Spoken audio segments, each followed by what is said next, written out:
Good afternoon, everyone. Can you all hear me clearly, right? Okay, so I want to welcome you to my lecture today. So today, the focus is going to be on sampling distribution of statistic. Of course, earlier in the week, I introduced you to what I call sampling distribution. I walk you through some terminologies like parameter, population, statistic, and we want to continue from there today. So in the outline, I'm actually going to walk you through some important statistics. I think I also introduced these on Wednesday. Okay, we're going to make use of that as well in today's lecture. Then Then I'm going to walk you through sampling distribution of statistic. I'm actually going to emphasize on the significance of it in real life practical situation. Okay, so let's get started. Now, let me first start with important statistics. You know, just like what I told you the other time, we live in a stochastic environment, where different things happens in different days. And, we want to secure our environment. We want to understand our environment. It could be political environment, it could be economic environment, and so on like that. We just want to have an understanding of our environment. So what we do to have an understanding of our environment, we need knowledge. I told you the other time, right? And where will the knowledge come from? The knowledge will come from information that we got. And how can we have access to information? Then it means we need to collect your data. Okay. When we collect data, the information that we're looking for is not readily available. So which means something needs to be done to data, right? So, and I remember on Monday, I mentioned something that has to do with model. Okay. So we subject our data to model with the intention of extracting the information that we translate into knowledge. So when we are collecting our data from the population of interest, we don't work with the whole items in the population. I told you that we are limited by budget and time. Because of that, we normally take a sample. I told you on Monday what sample represent. And when we take a sample, right, we for us to ensure maybe a good representative of the population, we're actually going to use what I call principle of randomization, right, in choosing the sample, to make sure that every element in the population of interest has equal chance of being selected. Now, when we collect our sample, then what do we want to do with the sample? We actually want to compute some basic statistics.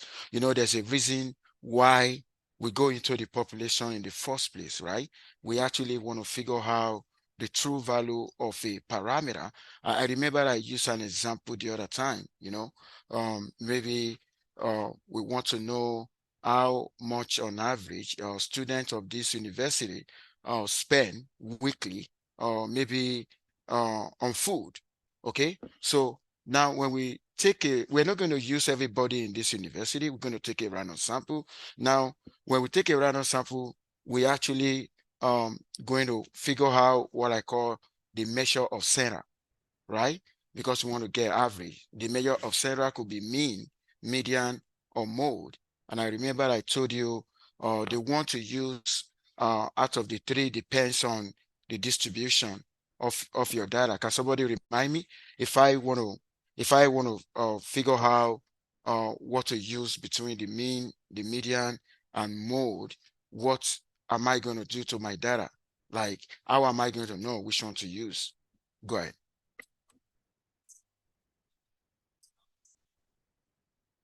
Exactly. Thank you for sharing that. So so send me a message for extra credit. So which means the distribution of your data set, we determine the appropriate measure of central tendency to use. But before you figure out the distribution, you're going to plot something. Can somebody remind me of what you're going to plot? Like, okay, what is that? Histogram. Okay, you know, statistics is like a story. We have a laid down procedure. The moment we follow the storyline, we're actually going to be fine. Now, what I'm presenting now is okay. The distribution, maybe the distribution is normal, by my histogram or whatever means, and I want to find the mean. Of course, it's going to be sample mean that we're actually going to find, as you can see. So, and I also wanted to know that the units, if you take a look at X1, X2, up to Xn, the X1 may be the first person in my sample. Okay, that is okay. Can you tell me how much you spend weekly on food? And it's going to tell me a particular amount. Another person up to the last person, and I want to figure out the average. Of course, I add them that up and divide by n. Okay. Uh, now after doing that, the mean that you got, we have the same unit as the unit of x. Okay. If I'm talking about dollar, the average is also going to be in dollar. Does that make sense? Okay. And that was why I said here as the same unit as that. Now, whenever mean is involved, okay, we actually need a measure, because if you take a look at this guy, this very mean, just like what I said on Monday, it's actually going to be representing, okay, this guy, give me 1 second, this guy here, okay, is representing each of these, okay, and at times that X bar, that mean, may not even resemble any of that. Okay, so it's just like you have somebody representing this consistency in Congress. Okay, how are we going to know if that guy is going to represent the consistency well? That guy must not be far from the people. Okay, so which means he has to come home, organize town hall, and so on like that. Now, the same way we want to investigate on average how far the sample mean is from the respective observation. Because you know why? Getting mean will not give us exact picture of reality. We're just going to have like, okay, average picture of reality. And how am I going to know? That's going to do a great job. Then I need to be able to measure on average how far the mean is from the respective observation. And that is why, of course, I'm actually going to compute the variance. I told you the other time, when you divide it by n-1, that's a sample variance, okay? And you can see that we are just subtracting the mean. We're subtracting the mean from each observation that we square, and that is the reason why the unit is going to be in square units. Okay, take a look at that. But let me tell you this. In statistical analysis, if we really want to have a measure of variation, we don't typically use variance. Okay, and why is it that we don't just use variance? Because variance and mean, they are not in the same units. The mean, if I take you back, take a look at the mean, okay, got a unit, right? But the variance is actually square units, okay? It doesn't really make sense. If I should use a variance, and I don't need to do something to bring variance back to the same unit as the mean. And mathematically, what I'm going to do is to take a square root. Okay, when I take a square root of a square unit, I'm actually going to have unit.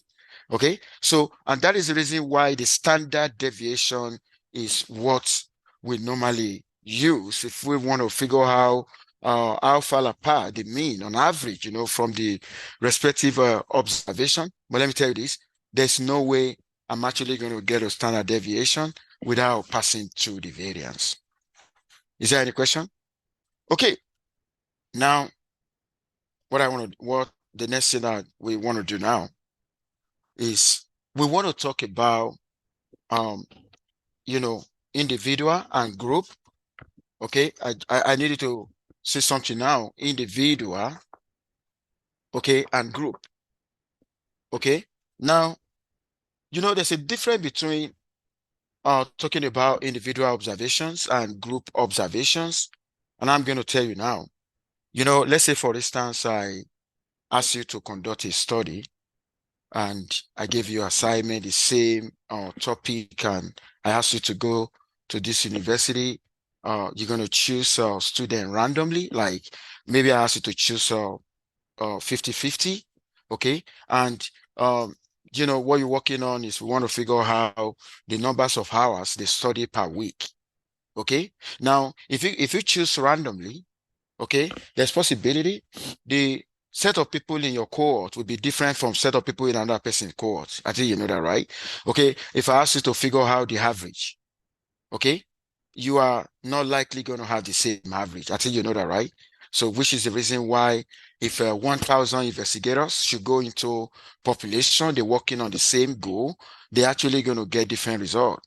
So, why are they getting different results?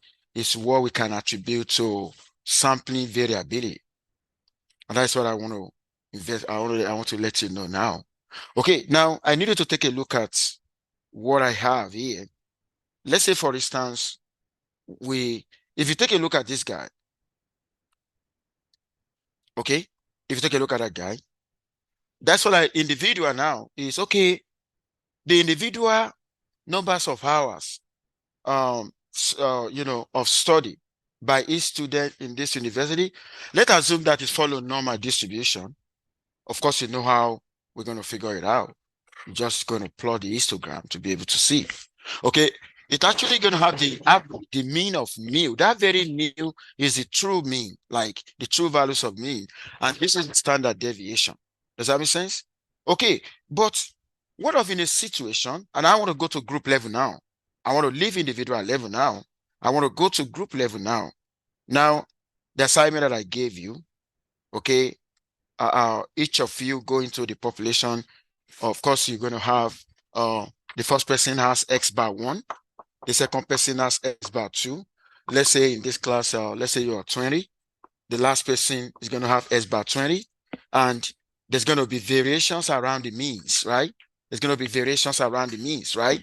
The variation around the means is different from the variations around just individual observation, okay? Now, we are interested in the variations around the means, okay? Now, talking about variation around the means, do you know we can take a look at this and just, maybe I don't know the one I'm going to trust. You have your mean. Everyone has his mean. What I can do is I can average it, which is going to be the mean of the means.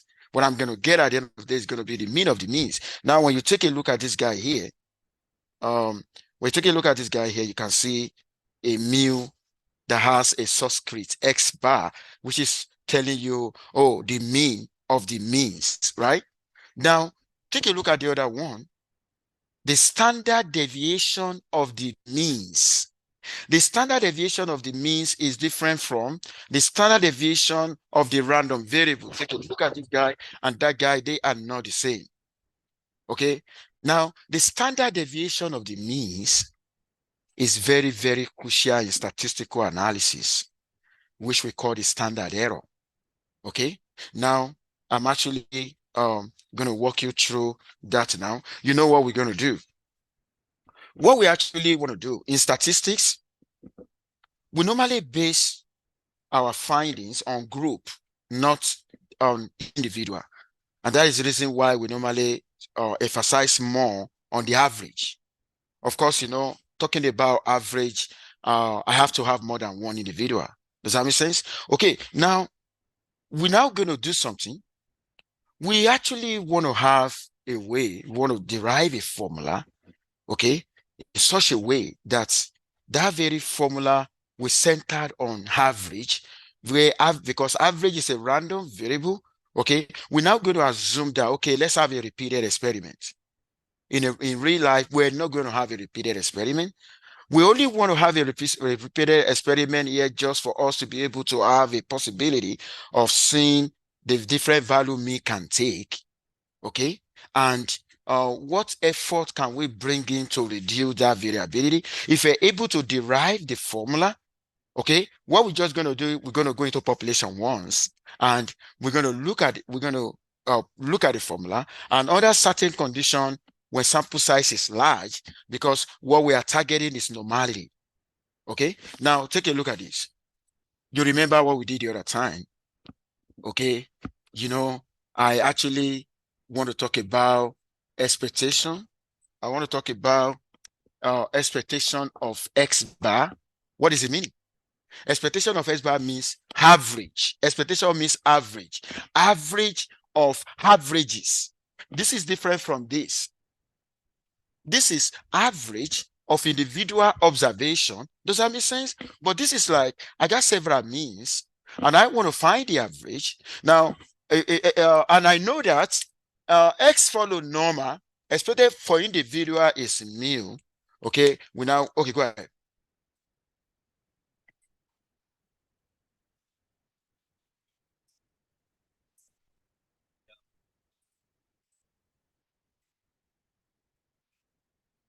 Exactly.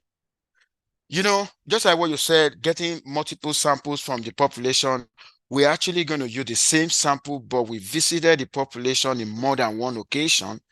The other time I said, everybody should in this case go to this population, take a sample size of 50. Okay. So which means I'm actually have a multiple samples. They are the same samples, but because you are choosing at random, you're actually going to have average that varies. So when average vary, let me tell you this, anything that varies, then we can find the average of whatever that is varies. We can find the variance of whatever that varies. We can seek into getting what is the distribution of whatever that varies. Okay. Now, if you take a look at this now, I want to find expectation of X bar. Now, what is X bar? Okay, summation X, I start from 1 to that. Okay, now expectation, I want to find that. Take a look at that. What I just defined here. If I want to write it in short form, oh, can you all see that, right? In the marker is, can you see that, right? Okay, now if I want to rewrite this guy means x1 plus x2 until I get to xn, okay, divided by n, okay? Now, because this guy is a constant, right, I can just bring out this, okay, and have expectation of x1 plus x2 until I get to xn. You remember linearity of expectation that we did probably in chapter 4. What is going to happen here? 1 over n. This is going to be expected value of x1 plus expected value of x2 until you get to expected value of xn. Okay, does that make sense? Okay, now, and each of these, that is individual. So I'm actually going to say expected value of xi, okay, where I goes from 1, 2 to n, okay, is equal to mu. So I'm actually just going to have mu plus mu until I get to, and what is going to be the numbers of mu here? Okay, that will be n mu. So here now, I'm actually going to have n mu divided by n. What has happened? I got mu. So which means expectation of X bar and the expectation of S equal to mu. Do you know, I can ask you to derive that in exam. Okay. And that's why this class is different from the conventional 3021. Okay, this is going to be more theoretical. Is there anyone who need clarification on this? Okay, now, which means expected value of X is the same thing as expected value of X bar. That's what it means. Now, the next thing is, let's take a look at the variance. Okay, want to look at the variance now.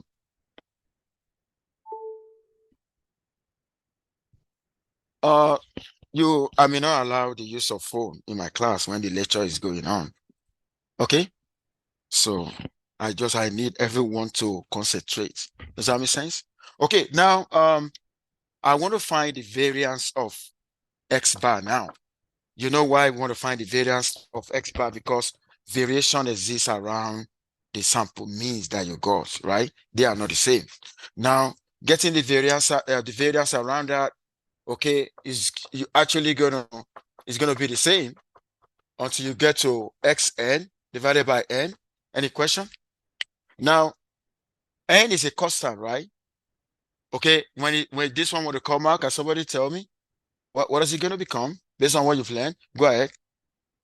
Good job. Send me a message for extra credit. 1 over n squared. You can see what we're using now. We're actually using the what the knowledge you've acquired before in chapter 4. So variance of x1 plus x2 up to xn. Now I want to talk about the variance of the sum, but we have an assumption that x1 up to xn are what? Are independent. When they are independent, it's just going to be the sum of the variance. The covariance will be equal to 0. So what am I going to have? So 1 over n squared, I'm actually going to have variance of x1 plus variance of x2. These markers are not, I don't know why they are. But you can see very well, right? Okay, until we get to variance of xn, and in the individual, the individual actually said x followed that with this, with sigma squared. So here, I'm actually going to have sigma squared until I get to, divided by n squared. And the number of sigma squared is going to be n sigma squared, right? Because we're talking about n. So n sigma squared divided by n squared. What happened? Sigma squared over n. Now, I need you to take a look at this. Variation around, let me tell you reason in statistics why we actually believe that group or mean has more statistical power. You're going to see now. The variation around individual x is what? Sigma squared.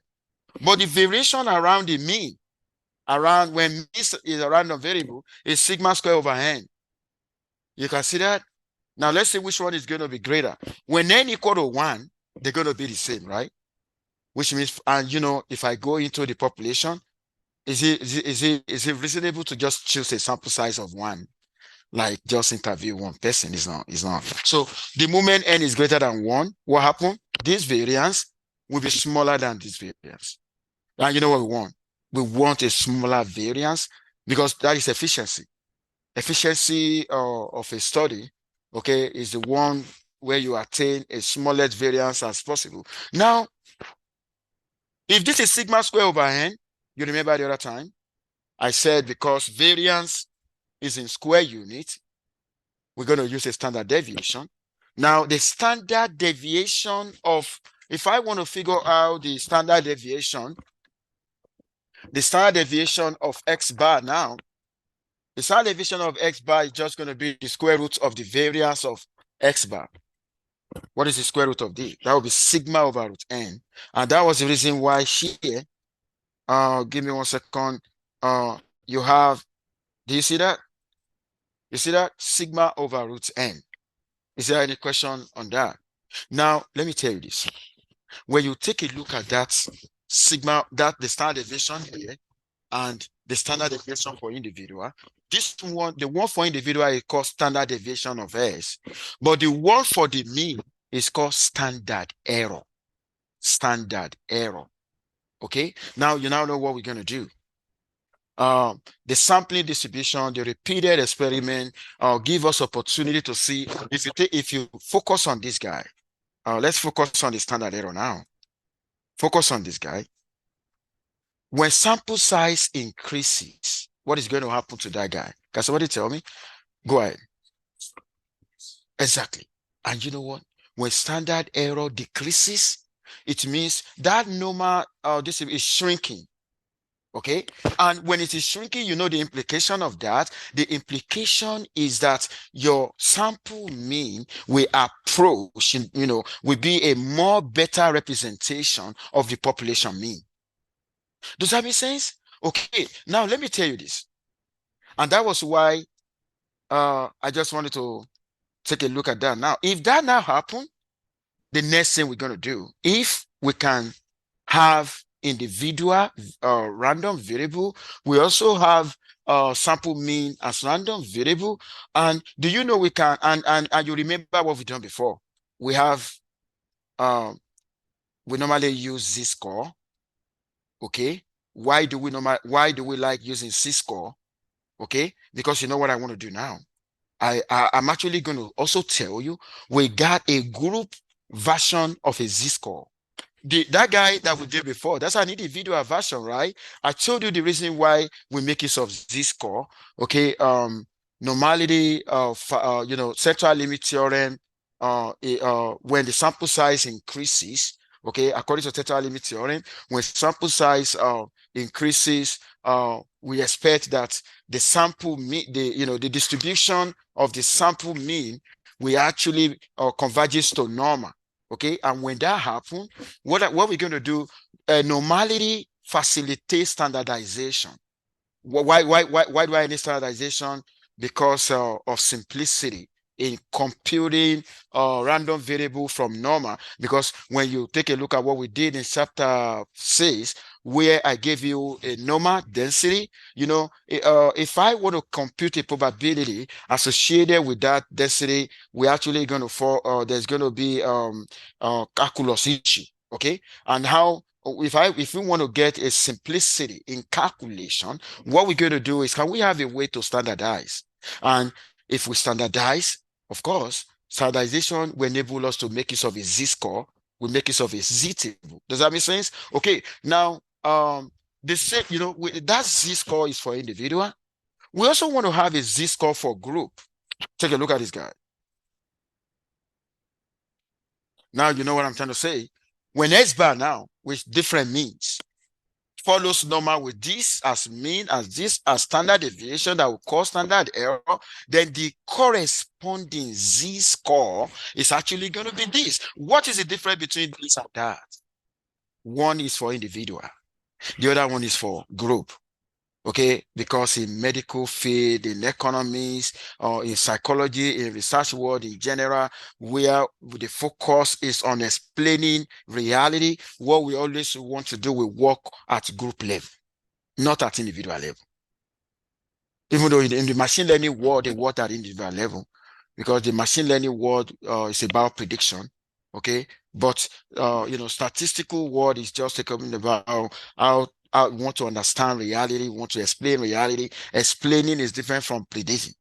And that is why we actually explain at a group level, but the prediction is made at individual level. Okay, now this is the demonstration. Then I quickly want to move. Now, you know what I want to do now. Repeated experiment is good just for us to be able to know the possible values mean can take with their corresponding probability. And not only that, because practically speaking, we are not going to go into population more than one time. Okay, but why do we repeat our experiment now? We want to be able to identify the smallest sample size that will enable the distribution of the mean to be normal. Does that make sense? And we now want to see what is going to be that threshold of the sample size. Okay, now and take a look, because if I want to use this formula, for the variance of the mean or standard deviation of the mean, I have to assume the sample size is large, right? At least greater than 1. But greater than 1, how small, how large, how small, or how large is the large? If I want to investigate, I want us to work with this now. Let's consider a very large database of individual income from the Bureau of Labor Statistics. Individual income. When you talk about individual income, we're focusing on just X1, X2, individual. You understand what I mean? Okay. Now, naturally speaking, when we look at the histogram of the data of the individual, it is skewed, which means it's not normal. And if we want to conduct a meaningful statistical inference, we actually need normality. Does that make sense? Now this is skewed. Okay. Now, but we want to do what I call a repeated experiment. Okay. And when we do repeated experiment, we'll be able to figure out the minimum sample size required. Sorry, give me 1 second. I know that's going to be my wife. She's the only one that can call me at that time. Okay, maybe I hope there's no emergency. Okay, now we take 1,000 SROS. When I say SROS, I mean simple random samples, like go into population, give equal chance to everybody. This is like 1,000 researchers going into the population and choosing 100 incomes. What is the sample size? 100, right? 100 repeated. How many times? 1,000. Oh, sorry. 1,000 SROs of 100 income. Okay. Calculate the sample mean for that. So now, and another one, we also take a 1,000 of 25. Now, what I want to emphasize on, take a look at this and this. When I work with 25 as the sample size, and I work with 100 as the sample size, which and I when I work with 100, like each of you go into that website, you choose 100 income, you're not going to choose the same, right? And let's say you guys are 1,000, then we plot the histogram. Okay, now I give you another assignment, go and choose 25. Okay, and you're going to have go and choose a sample size 25, but you guys are still 1,000. Can somebody tell me now which of this histogram will depict the one for sample size 25 and the one for sample size 100? Can somebody tell me? Go ahead. Or a sample size of 100, it means it's going to be for this one. Then the sample size of 25 is going to be for that one. Okay, is there any? Thanks for sharing that. Is there any? Okay, it's the other way. You know why it's the other way? The sample size of 25 will spread out. The sample size of 100 will shrink in. You know what I mean by shrinking in? Okay. If you really want to measure variability using histogram, you look at it the way it actually spread out. Even though the two, if you take a look at the two of them, this is like coming together. Does that make sense? Okay. So thank you for sharing. So this, if you take a look at this, if you compare the two, the one that look more of a typical normal is the other guy. Why? Why does it look? Because the standard error is small. Compare, what is the standard error that I talked about the other time, which is this guy here. Give me 1 second, which is do you see this guy? Okay. If you if you have the same sigma, and if you put 25, okay, and when you put 100, when you put 100 will be smaller compared to when you put 25, because that is occupying the denominator position. Does that make sense to everyone? Okay, now let me tell you this. So take a look at that now. Okay, now this is another one. Now, what am I trying to say here? Okay, is that the more the sample size, the more the sample mean will be a very good representative, of the population mean. And let me now tell you this. This is a demonstration. Okay, if I ask somebody to choose a sample size 10, okay, the first person size size 10, maybe this may be the mean. Another person sample size 10, that may be the mean. Okay, maybe the true mean is 25.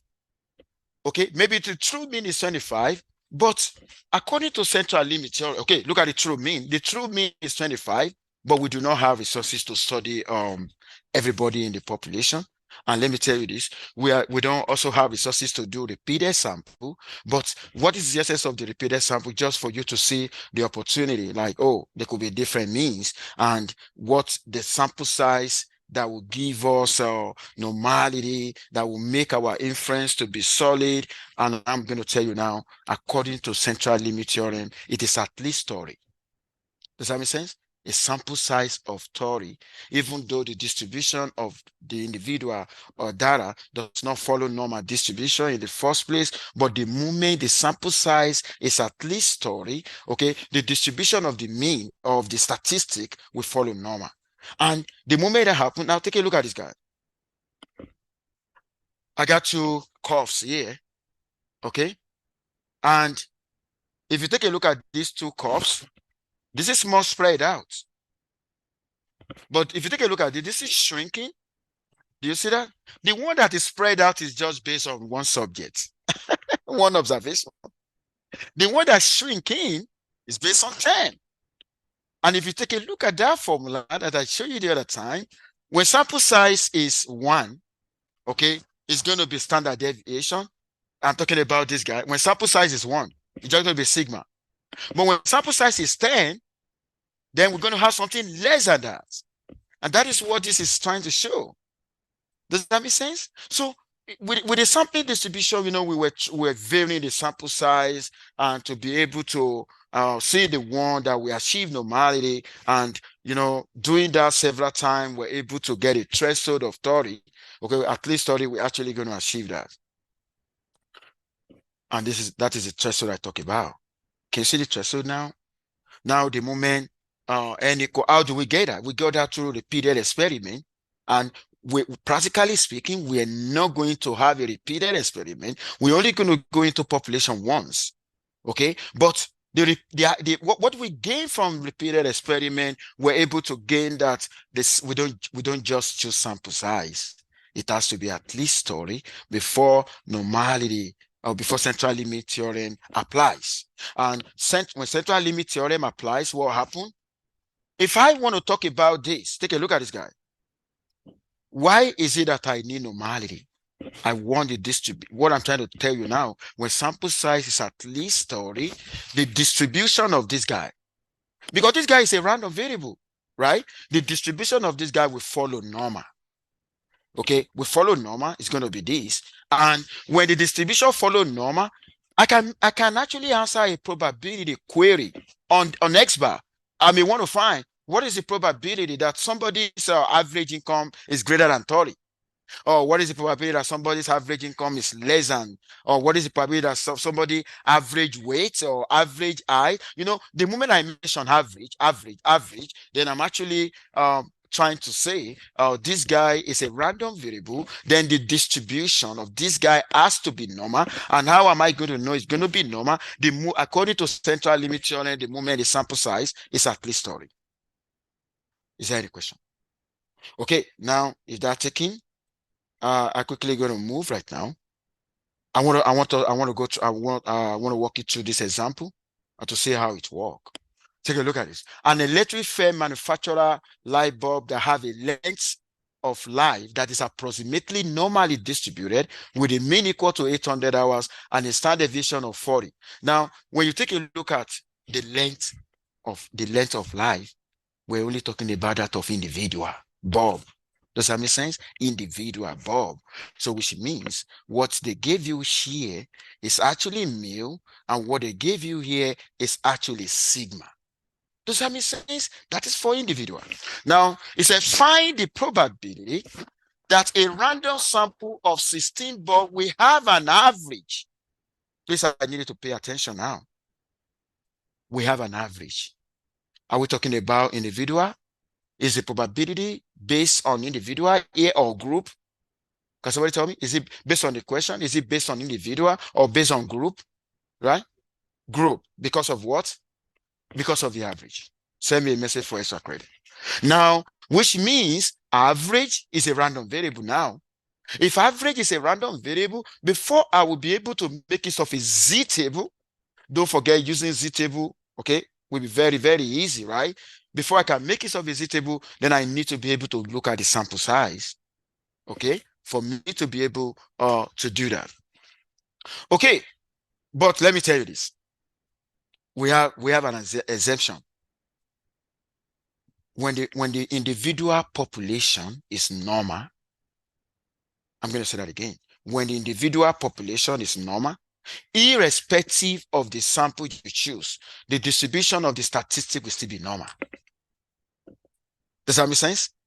But if the original distribution is non-normal, then if I want the distribution of the statistic to be normal, then I have to choose a sample size of at least 30. If you take a look at an electric fan, the light bulb followed normal. We've been told it followed normal distribution, even though the sample size here is 16. Do you see 16? 16 does not actually meet the threshold of central limit theorem, right? But we are still going to use the idea of a Z because the distribution of the individual observation is normal, and irrespective of the sample size that we choose, okay, the distribution of the statistic will be normal, okay? So that is why we're using that. Now, any question? Now, I'm going to go to how you're going to now take a look at this. You need to collect your data. But what is your random variable as the length of life? Okay, mu is 800. That's that. N equal to that. And let me tell you this. If mu is 800, if the mean of the individual is 800, the average of the average is also going to be 800. We proved it the other time, theoretically. Okay. But take a look at this guy. This is going to be the difference. Take a look at that. The sigma S bar is the standard error, which is the standard deviation around the sample means, right? Is equal to the standard deviation around the individual divided by the square root of n. Does that make sense? Now we got this guy now. Oh my God, now that we got that guy now, so what we're going to do now is we can now say we have a normal distribution. Okay, I need you to pay attention to these two now. We got two normal distribution now. Why do I say this follow normal distribution, even though the sample size is not totally? Because the individual population is already normal. But if the individual population is not normal, okay, and before we can use this idea now, okay, the sample size have to be at least 30. Does that make sense? Now, with this now, I can apply a z-score. That's what I'm doing here. Take a look at that. I'm going to get my z-score now. And after getting my z-score, what was the question? I want you to go back now. We actually want to have a statistical interpretation of the question. Take a look at that. We want to find the probability, the average life is less than 775. Mathematically speaking, that is what it means. What is average? S bar, right? Less than 775. Now, if I want to do that, I'm using this. I'm gonna plug in. After plugging in, oh my God, look at what we got, right? Finally, what is gonna happen? Make use of a statistical table, right? You know, the table that we normally check from. Okay, we check from negative 2.5, and that gives us 0.0062. Okay, so this is the probability now. If I want to interpret this probability, I can multiply by 100. If I multiply by 100, then it means that percentage of time, X bar, the average life would be less than 775 hours. Why are we interested in this? You have electrical components. Are we going to use them forever? No. And we don't want them to fail suddenly, right? We actually want to see. That was why I was trying to say we need to secure our environment. We need to be able to know on average what is the average lifetime, when it's actually going to stop working.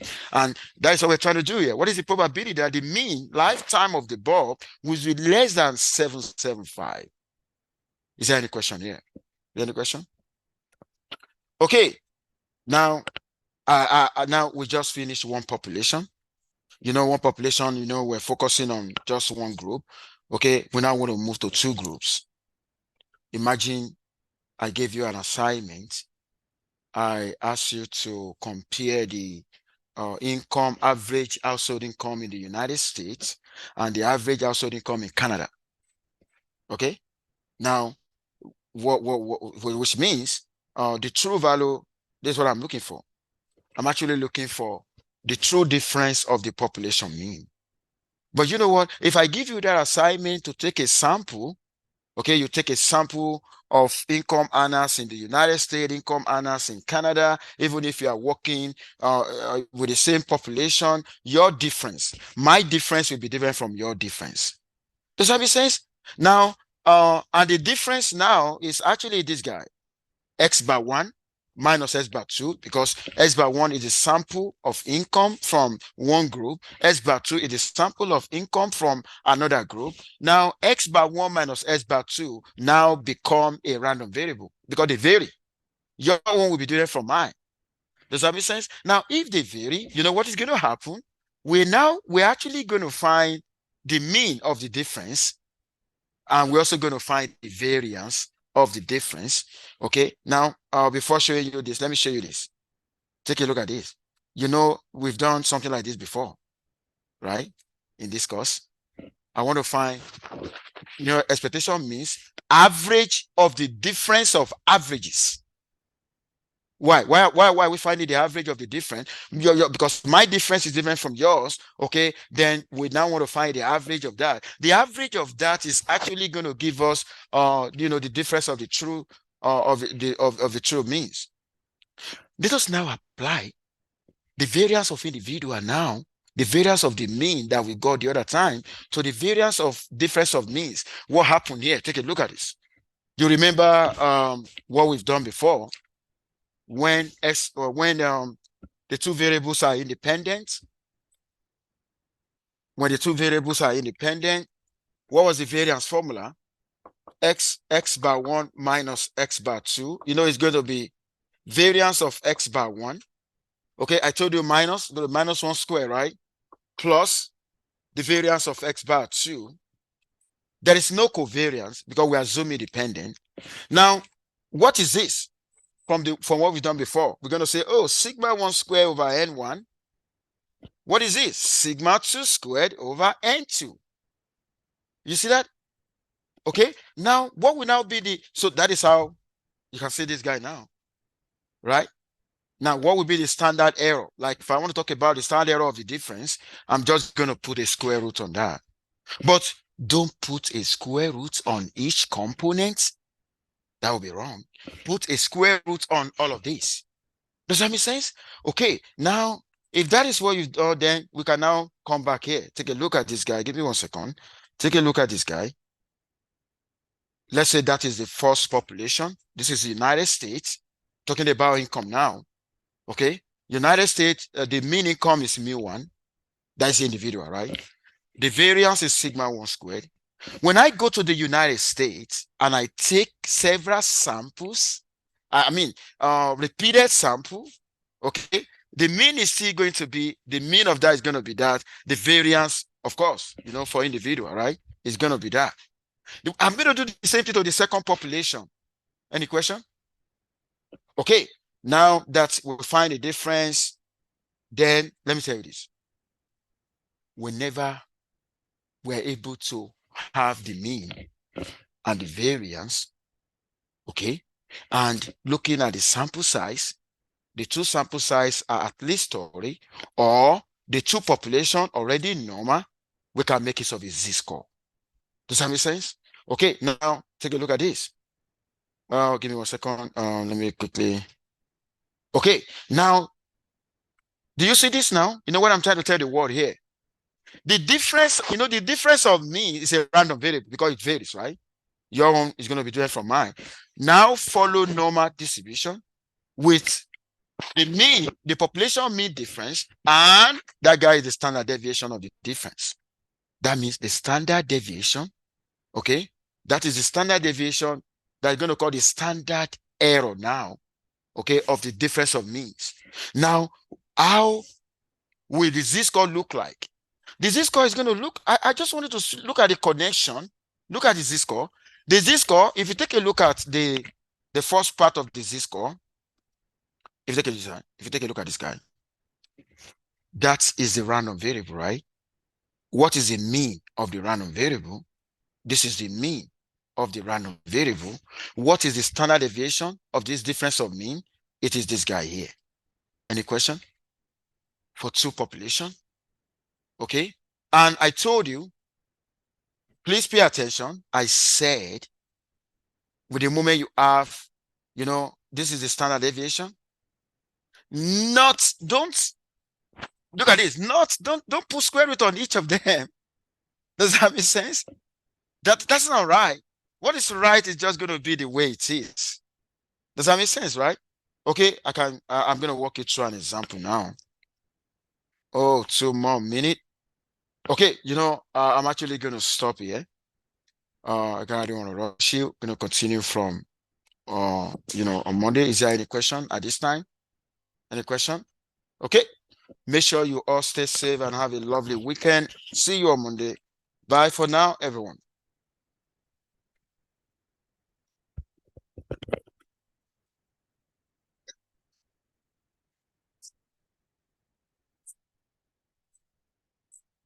Oh, it's actually good to end.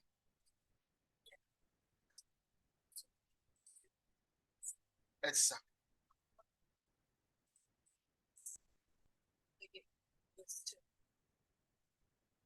Exactly. You are very correct because you know what we assume to be equal here for a particular thing. Okay, the one that is not going to be equal is like, okay, if I have two groups now, where the X bar one from here, X bar one from X bar two from here. But if I'm talking about the same, okay, the mean of the same as the general. Promises now. So the one we're doing now, like, okay, now, I understand that we really want because this is for two different. You're welcome.